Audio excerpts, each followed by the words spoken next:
उद्यापासून सुरू होत असलेल्या शारदीय नवरात्र उत्सव निमित्ताने उत्तर महाराष्ट्राचे आराध्य दैवत असलेल्या नाशिकच्या आदिमाया आदिशक्ती सप्तशृंगी देवी चरणी लाखो भाविक लीन होतात।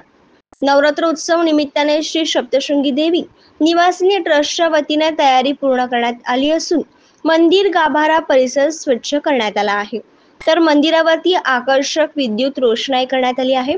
भाविकांची गर्दी लक्षात घेता सुरक्षेच्या दृष्टीने दर्शन रेलिंग लावण्यात आली आहे। मोठ्या प्रमाणावरती सुरक्षा रक्षक तैनात करण्यात आले आहेत। त्याचप्रमाणे सीसीटीव्ही कॅमेरेही लावण्यात आले आहेत। नवरात्र उत्सव काळात गडावर खासगी वाहनांना बंदी असणार आहे।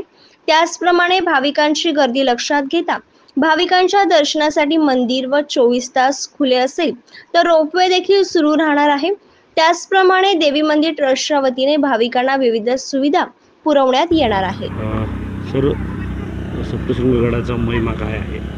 नवरात्रोत्सवामध्ये कशी देवीची पूजा केली जाते किंवा कशी आभूषण सप्तशृंगी देवी ही खऱ्या अर्थाने भौगोलिक परिस्थिती बघितलं तर विविध 7 शिखरांवर विराजमान असलेली, शृंग म्हणजे पर्वत आणि त्या 7 शिखरांवर विराजमान असलेलं शक्तीचं स्वरूप, जगदंबेचं स्वरूप म्हणून सप्तशृंगी असं नाव प्रख्यात आहे।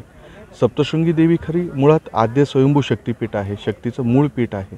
आपण संत ज्ञानेश्वरांची ती कुलस्वामिनी आहे, नाथ संप्रदायांची मार्गदर्शिका आहे।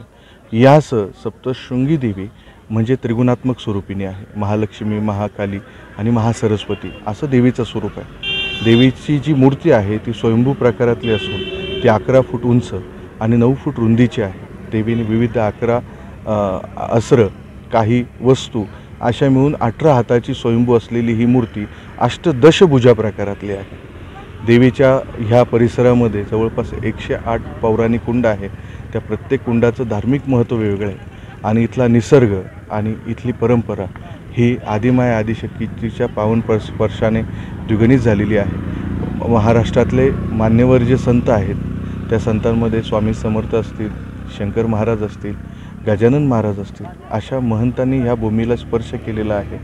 साईबाबा देखील गडावरती आल्याची आख्यायिका आहे। एकंदरीत सप्तशृंगगड हे अर्धपीठ नसून आद्यपीठ आहे आणि ह्या पीठाचं महत्त्व हे रामायणाच्या पूर्वी देखील होतं। प्रभू रामचंद्र देखील वनगमन मार्गामध्ये सप्तशृंगीच्या चरणी लीन झाले आणि इथून पंचवटीचा प्रवास आणि तिथून पुढे घटनाक्रम रामायणातला सर्वांना सर्वश्रुत आहे।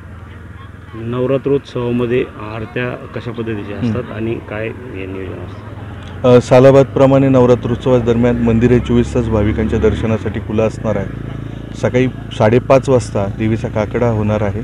काकडा झाल्यानंतर 7 वाजता अलंकाराची विधिवत पूजा, नंतर 7 वाजताच अलंकाराच्या पूजेबरोबरती देवीची पंचामृत अभिषेक पूजा सुरू होईल। ती सकाळी 9 वाजता आरतीने पूर्ण झाली की दुपारी 12 वाजता महानैवेद्य आरती असेल आणि संध्याकाळी शांतीपाठ, दुर्गा सप्तशतीचं पठण आणि याबरोबर सांज आरती होईल। भाविकांना मंदिर 24 तास जरी खुलं असलं तरी दैनंदिन पूजेचा जो क्रम आहे तो तसाच असणार आहे। नवमीच्या दिवशी दुपारी 3-3:30 वाजता ध्वजाची विधिवत पूजा होईल, मिरवणूक होईल आणि रात्री 12 वाजता ध्वज शिखरावरती फडकवला जाईल आणि त्याच दिवशी संध्याकाळी 5 वाजता शतचंडी यज्ञ होम हवन होईल आणि त्याची पूर्णाहुती दसऱ्याच्या दिवशी सकाळी 10 वाजेच्या दरम्यान केली जाणार आहे।